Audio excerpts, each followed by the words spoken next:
Bonjour à tous mes frères et sœurs. Voici encore une petite vidéo que je fais. Ça fait longtemps que j'ai pas fait de vidéo, mais voilà. Les temps du Seigneur ne sont pas nos temps à nous. Donc il faut pas précipiter les choses et puis il faut donner des messages quand l'inspiration vient. Et puis voilà, des fois l'inspiration ne vient pas. Aujourd'hui mes frères et sœurs, je vais vous parler de la mode. De la mode ou plus précisément de ce mouvement, de ce monde qui nous emmène à la dérive. On peut appeler ça la mode. Voilà, surtout les jeunes qui sont impactés par ça. Mais il y a encore des adultes qui sont impactés par ça. Mais il y a beaucoup moins d'adultes. C'est plus de côté chez les jeunes. Donc ce message il va être ciblé sur la jeunesse kanak. La jeunesse de mon pays. Et pour que, voilà, pour que mes frères, mes petits frères, mes petites sœurs, vous sortez de ce mouvement-là. De cette houle, de ces vagues-là qui vous emmènent à la dérive. Ce ne sont pas des vagues qui vous emmènent sur le beau rivage, comme on dit dans les chansons. Mais ce sont des vagues, ce sont des courants marins qui vous emmènent vers le large. Et le large là-bas, il n'y a pas de point de repère, il n'y a pas de point d'appui, mes frères et sœurs. On va s'expliquer. Pourquoi je dis ça, mes frères et sœurs? Parce qu'au pays, et je connais les réalités du pays, j'ai grandi au pays. Les réalités, surtout quand on est jeune. Collège, ça commence au collège, parce que voilà, en primaire, c'est pas trop ça.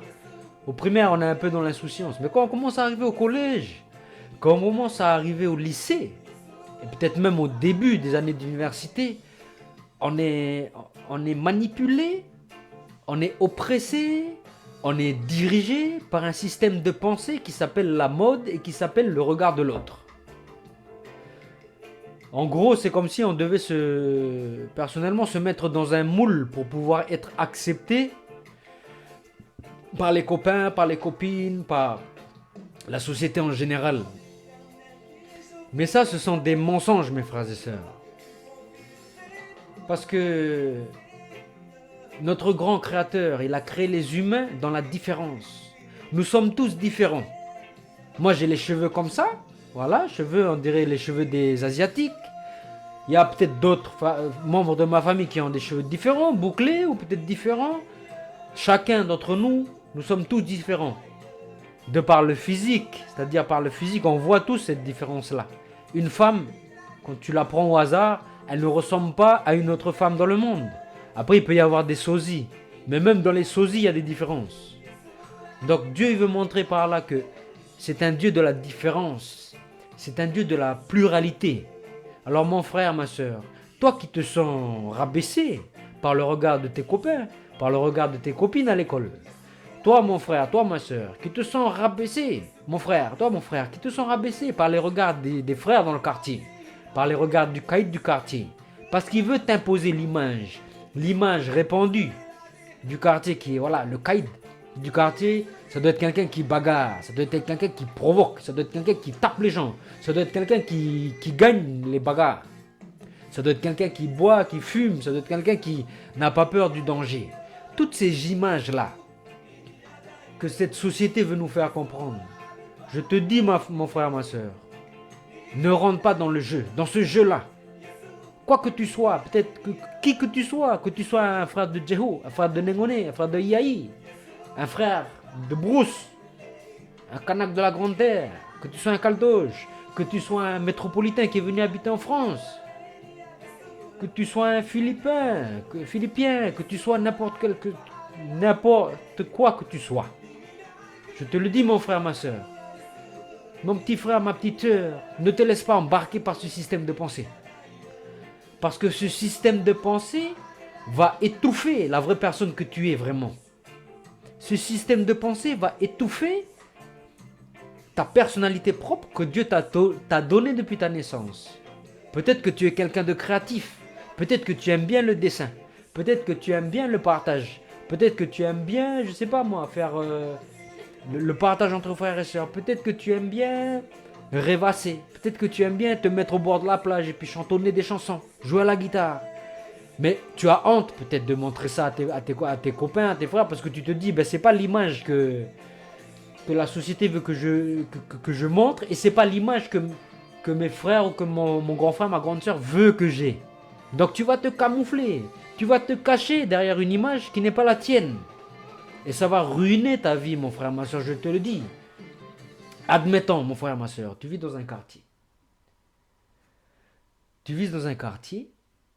Et voilà, l'image du quartier, voilà, le week-end, mercredi, vendredi, jeudi, picolade, avec les frères du quartier. Sinon, c'est traîner un peu dans le quartier jusqu'à pas d'heure, jusqu'à 2h, 3h du matin.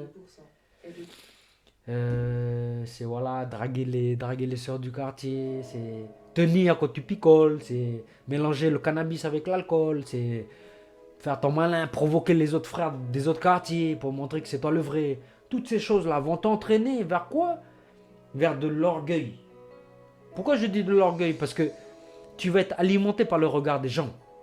Tu vas être alimenté par, ah ok, ben lui il me voit, voilà, moi je fais le caïd. Ah ben le grand frère il a dit c'est bien, parce que voilà, ça veut dire je représente le quartier. Tu vas être alimenté par ce système de pensée-là qui va te mener où?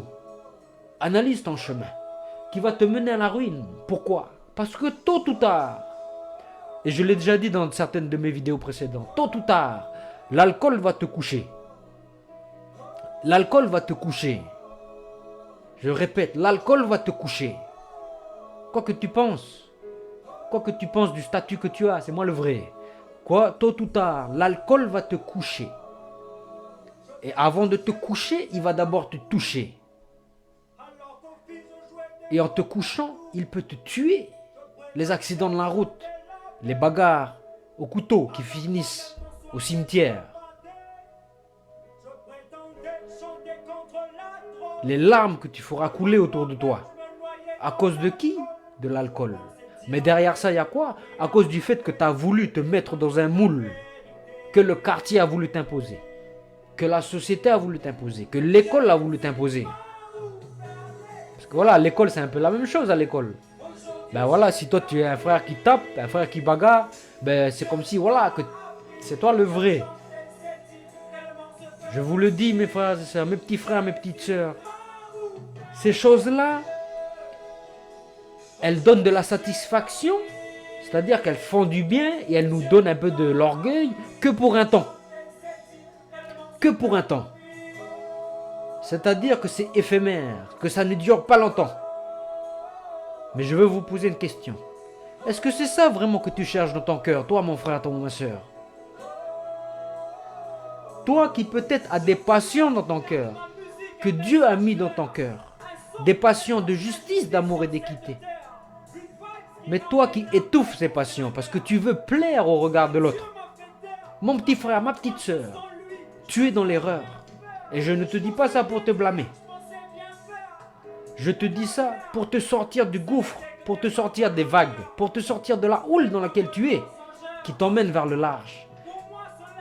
Le Seigneur veut aujourd'hui te ramener vers le beau rivage. Et ça veut dire quoi? Comprenons bien que les vagues qui te ramènent en arrière vers le large, mais nous, on sait que c'est la perdition. On sait que c'est pour ton malheur. Tôt ou tard, l'alcool va te toucher.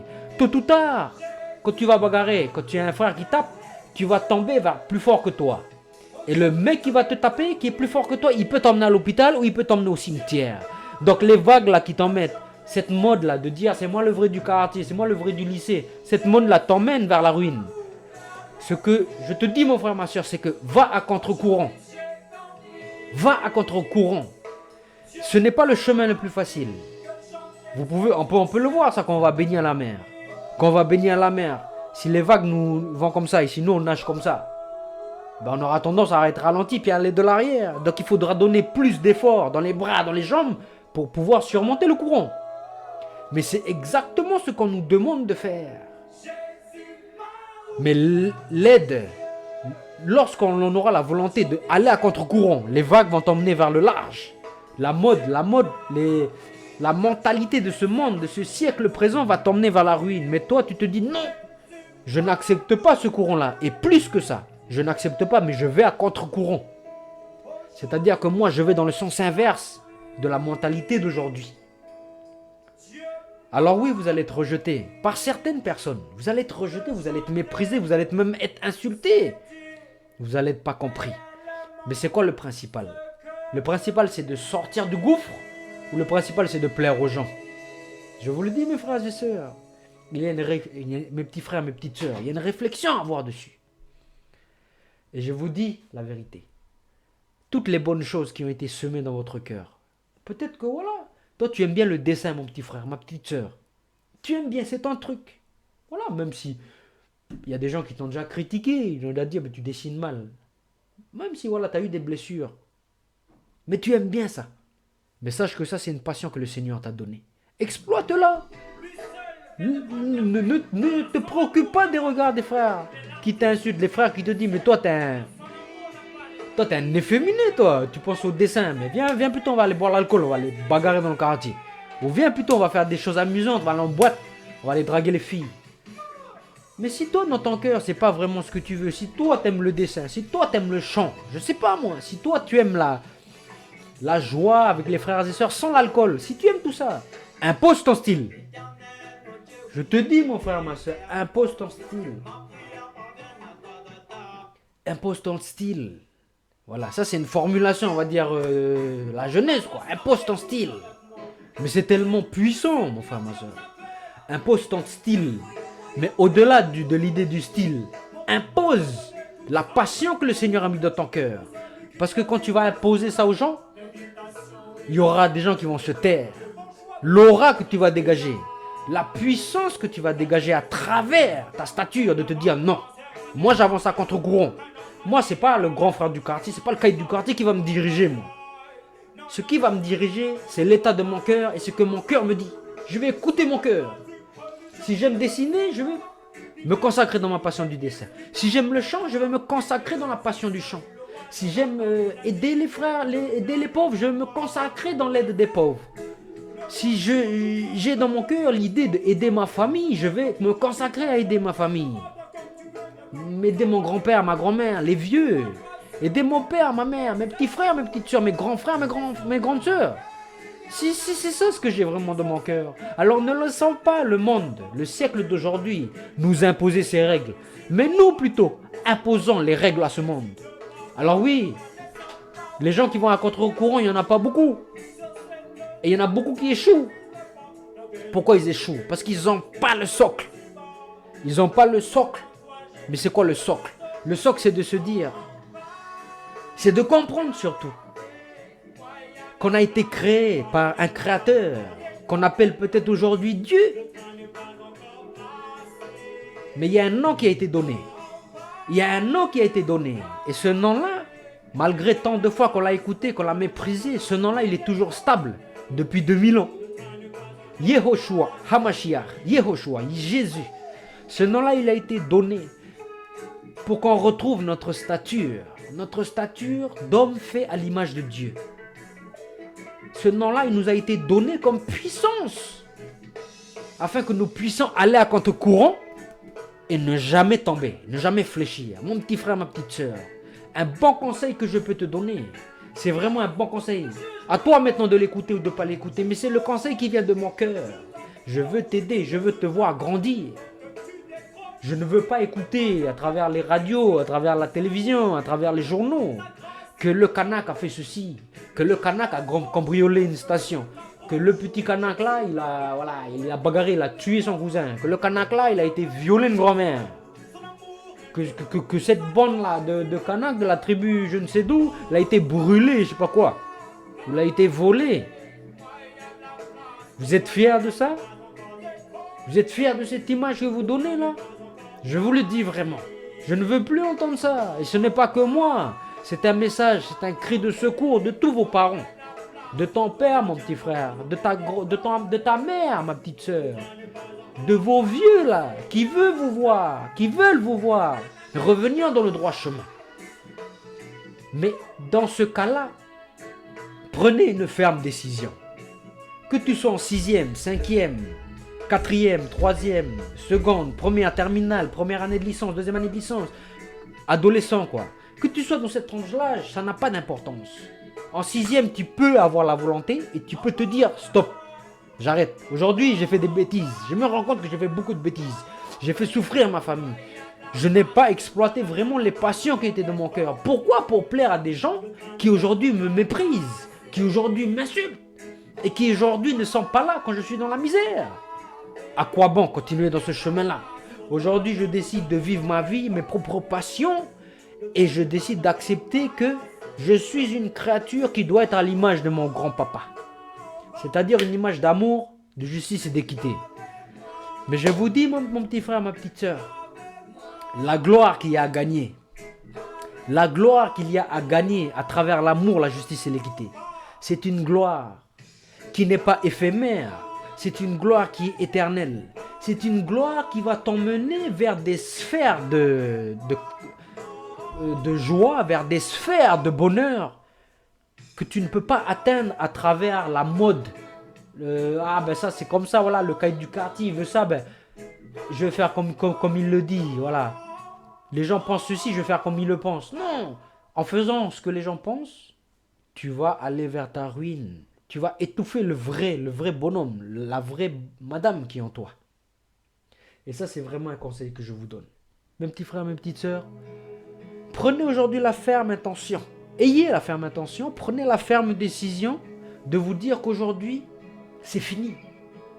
Même si tu vis à Montravel, si tu vis à RS, si tu vis à Pelka, si tu vis à KTO, si tu vis je ne sais où, dans je ne sais quel quartier chaud, là, qu'on appelle quartier chaud, Machta-Tour, je ne sais quel quartier chaud, même si tu vis dans ces quartiers-là, sache que si tu imposes ton style, tu peux bouleverser les choses dans ton quartier. Au début, ça va être dur. On ne te dit pas que ça va être facile. Mais le principal, c'est d'être toi-même. C'est d'être fidèle à tes principes qui viennent du fond de ton cœur et qui ne viennent pas de la mentalité d'aujourd'hui. La mode, il faut bien s'habiller, il faut être stylé, il faut être rigolo, il faut être un mec musclé, il faut être une femme qui est jolie, qui a des belles formes, il faut mettre le maquillage, il faut être faire les tresses dans les cheveux des garçons pour faire joli, il faut un mec qui tape. Toutes ces choses-là, ce sont des choses qui sont éphémères, qui vous donnent une satisfaction éphémère. Mais vous voulez goûter quoi? Vous voulez goûter l'éphémère ou vous voulez goûter l'éternité?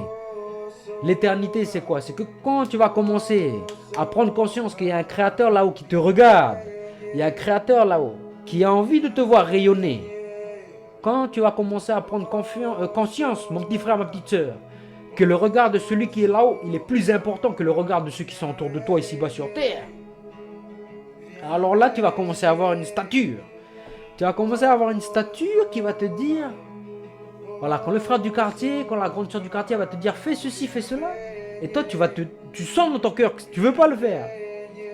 Tu vas être partagé entre plaire au frère là, au frère ou à la sœur, ou plaire à celui qui te regarde là-haut. Vous savez c'est quoi la différence? C'est que celui qui est là-haut quand il te regarde, il est silencieux. Il est silencieux. Et il te donne une douce parole dans ton cœur. Et il te dit non, ce n'est pas le chemin que je veux que tu prennes. Ce n'est pas le chemin qui va te permettre d'être vraiment, de resplendir vraiment ce que tu veux être. Il te met juste ça et après il se tait et il s'éloigne. Et il attend de voir comment tu vas réagir. Tandis que l'autre, le frère du quartier, la soeur, elle va parler. Elle va te faire rentrer plein d'idées dans la tête. Plein d'idées. C'est pour ça que j'appelle ça des marées. Des marées qui t'emmènent vers le large. Parce que c'est des pensées qui t'empêchent à toi de réfléchir et d'entendre la petite voix que celui qui te regarde de là-haut, ton créateur, t'a mis dans ton cœur déjà. Mais vous savez, mon petit frère, ma petite soeur, que tu es en mesure. Dieu t'a donné la capacité de dire stop. Quand le frère du quartier, la soeur te dit un truc que tu ne veux pas faire, tu es en capacité de dire stop. N'aie pas peur de lui. Il va te menacer avec le couteau, il va te menacer avec des insultes. Mais tu crois vraiment que c'est un couteau, que c'est des insultes qui va arrêter celui qui est derrière toi? Si jamais tu as mis celui qui est derrière toi, le roc, Yeshua HaMashiach, tu crois vraiment que c'est un couteau, que c'est des insultes qui vont t'arrêter? Sache que quand tu vas riposter, quand tu vas dire je veux plus faire ça moi je me plais pas à faire des bêtises dans le quartier, je me plais pas à aller provoquer les autres frères des autres quartiers. Moi je veux plus de ça. Alors je te dis, toi grand frère du quartier, je te respecte en tant qu'homme ou en tant que femme. Peut-être c'est une femme du quartier, c'est une soeur du quartier. Je te respecte. Mais sache que je ne te suivrai pas. Parce que le chemin que tu me montres, ce n'est pas un bon chemin. Et quand tu vas avoir cette stature-là, Mais ils vont avoir peur de toi. Pas une peur, j'ai peur de lui. Une peur, c'est-à-dire un respect. Ils vont voir en toi l'aura. Et c'est à ce moment-là que tu vas commencer à goûter la glorification. Ce sont des mystères, mes frères et sœurs. Ce sont des mystères qu'il faut travailler chaque jour. Ce goût-là de la glorification. Il n'est pas égoïste, il n'est pas personnel. Parce que quand tu sais que derrière toi il y a Yeshua, cette glorification que tu amasses au regard des gens, les gens voient que toi tu es quelqu'un qui est différent. Tu es différent des autres. Tu ne te fais pas embobiner par je ne sais quelle fille, par je ne sais quel frère. Toi tu es différent, mais tu dégages une aura. Les gens vont te glorifier dans leur cœur, ils ne vont pas le dire en face. Ils ne vont pas le dire en face. Mon petit frère, ma petite soeur, ils ne vont pas le dire. Mais n'attends pas d'entendre la glorification. Sache que tu es déjà glorifié. Tu montes en estime aux yeux des gens dès lors que tu prends l'initiative de ne plus marcher dans le courant de pensée qui t'emmène vers la ruine. Je ne sais pas si je me fais correctement comprendre, mais ce que je veux vous dire, mon petit frère, ma petite soeur de quartier, ou mon petit frère, ma petite soeur qui est au lycée, qui subit les oppressions, subit le poids du regard des filles, Arrête tout ça. Ce poids-là, tu as la capacité de le mettre de côté. Et tu as la capacité d'imposer ton poids. Impose ton style. Ça paraît rigolo quand on dit ça, mais en plus c'est un film, je sais plus c'est quel film là. Il y a un film où ils disent ça toujours, impose ton style. En plus c'est un film rigolo. C'est un vieux film. Mais voilà mes frères et sœurs, tout ça pour vous dire. Pour vous dire, mon petit frère, ma petite sœur, que nous ne sommes pas destinés à marcher de la manière de ce siècle. Je ne veux pas dire qu'il faut tout rejeter. Je ne veux pas dire par là que tout est à rejeter dans ce siècle. Quand je dis dans ce siècle, c'est une expression pour dire là, dans le monde qu'on vit aujourd'hui. Comprenez les subtilités du langage, mon petit frère, ma petite sœur. Quand je dis de ce siècle, c'est... Voilà, on vit en 2021. Toutes les mouvances, la mode, les styles, les débauches dans les boîtes de nuit et tout ça. Vous n'êtes pas obligé de suivre tout ça. Je vous le dis, ce qui importe, c'est le regard de celui qui est là-haut. Celui qui a donné son sang et sa vie pour nous. Parce qu'il n'y a personne sur cette terre qui va donner son sang pour toi. Mon petit frère, ma petite soeur, c'était ce petit message pour toi aujourd'hui. J'espère que ce message va être grandement partagé. Parce qu'il faut relever la jeunesse Cana. Toi, mon frère, qui a mon âge, ou qui est peut-être plus vieux que moi. Toi, ma soeur, qui a mon âge, qui est peut-être plus vieille que moi. Voilà, moi j'ai 27 ans. Je vous le dis.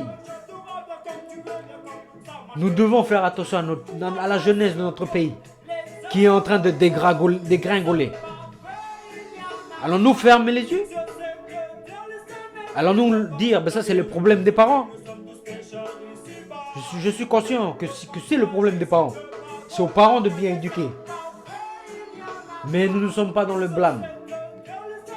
Nous, en tant qu'adultes, 27 ans, on commence à avoir une posture. Il faut commencer à réfléchir un peu à les petites générations qui arrivent. Tes neveux, tes nièces. Et moi, j'ai beaucoup de neveux, j'ai beaucoup de nièces. Ce message, il s'adresse aussi à vous, mes petits neveux, mes petites nièces, que j'aime très fort. Ne te laisse pas embobiner. Ma petite nièce, mon petit neveu, ne te laisse pas embobiner par les mentalités de tes copains. Mon père, Pépé Kako, mon père, il disait souvent, tu vas pas à l'école pour te faire des copains. Pas aller à l'école pour te faire des copains. Tu vas à l'école, il y a un but. Tu vas à l'école, c'est pour construire ton avenir. Et je rajouterai même à travers cette parole de mon père, tu vas à l'école pour te construire un avenir, pour te fabriquer des bagages. Et quand tu vas allier tes bagages avec Dieu, ton créateur, tu vas tout casser devant toi. Tu vas tout casser devant toi. Mais dans ce bagage que tu mets là, est-ce que tu penses que l'alcool, que draguer les filles, que bagarrer, que faire son malin devant les autres, est-ce que tu crois que ce sont des bagages solides qui vont te permettre de gravir les grandes montagnes? Parce que dans la vie, mon petit frère, ma petite soeur, mon neveu, mes nièces, tous ceux qui m'écoutent, je ne sais pas c'est qui m'écoute à travers ces messages. tôt ou tard dans la vie, tu vas être face à une montagne très haute qu'il faut grimper, qu'il faut franchir. Dans la vie, des fois, on a souvent des petites montagnes, on se dit ça va, je suis équipé. Je suis équipé. Mais quand tu vas arriver dans la grande montagne, ben je te dis, il faut que ton sac il soit bien équipé. Parce que si tu t'équipes de l'alcool, si tu t'équipes du regard des gens, si tu t'équipes de faire ton malin, draguer les filles, la montagne, tu vas être pas capable de la franchir. Tu vas être au pied du mur. Tu vas être au pied de la montagne et tu vas rester là et tu vas être dans l'angoisse et tu vas être dans la déprime et tu vas plus avancer dans ta vie. La vie, c'est un fleuve. C'est un parcours. Nous ne sommes pas destinés à stagner éternellement. On peut stagner une petite période. Mais quand tu stagnes une petite période, tu accumules de la force et après tu tapes. Mais nous ne sommes pas destinés à stagner éternellement. Alors je te dis, mon petit frère, ma petite soeur, mon petit neveu, ma petite nièce, arrête d'écouter ce qui se dit autour de toi. Écoute ce qu'il y a à l'intérieur de ton cœur. Écoute les envies, les passions, les choses que tu as à l'intérieur de ton cœur. Écoute les conseils de tes parents. Parce que jamais un papa, jamais une maman vont donner de mauvais conseils à leurs enfants. Ils vont toujours donner des bons conseils. Écoute, mon petit frère, ma petite soeur. Et si tu es en manque de conseils de la part de tes parents, écoute les grands frères, comme moi, comme d'autres encore. J'en suis sûr, il y en a beaucoup d'autres qui te donnent de bons conseils. Écoute, réfléchis, pose-toi calmement quelques secondes et arrête de te faire envahir par les autres pensées négatives. Dis stop, tu as le droit de dire stop. Et tu es dans ton droit de réfléchir, mon petit frère, ma petite soeur. Ce petit message, voilà, c'était ça aujourd'hui pour vous encourager, mon petit frère, ma petite soeur, mon petit neveu. Je pense particulièrement à Joseph. Voilà, c'est un petit neveu à moi. Que je tiens beaucoup dans mon cœur. À Stécia, sa petite sœur. À Maïra. À Keira, la petite. Tous ces messages. Mon Keira, elle est un peu petite. À Emmanuel. Voilà, je ne sais pas s'il me regarde. À Clayton. Je ne sais pas s'il me regarde. Zaiden. Voilà, commence à rentrer dans les périodes d'adolescence. Et voilà. Vous êtes en capacité de vaincre ce monde-là. Et n'oubliez pas que le Seigneur, si vous décidez de mettre votre confiance en lui, il a vaincu le monde. Ce n'est pas votre combat à vous. Il a déjà vaincu le monde. Vous avez juste qu'à lui faire confiance et à être stable et à être ferme dans vos dispositions. À être ferme dans les choix que tu fais. Sois ferme. Va de l'avant. Fonce et franchis les montagnes. Ne laisse personne t'arrêter. Ne laisse personne te manipuler. Et vise toujours dans tes relations, mon petit frère, ma petite soeur, l'amour, la justice et l'équité. Vise toujours ça et tu verras que ta vie sera dans une stabilité qui va impacter ta génération. Si c'est vraiment ce que tu veux, toi qui veux plaire au regard des gens, sache que quand tu vas aller à contre-courant, tu vas impacter beaucoup plus ta génération que si tu vas dans la mouvance de la perdition. De la mouvance qui va t'emmener vers tôt ou tard la ruine. Voilà mon frère, ma petite soeur, mon petit frère, ma petite soeur, mes petits neveux, mes petites nièces. Ce petit message pour vous encourager.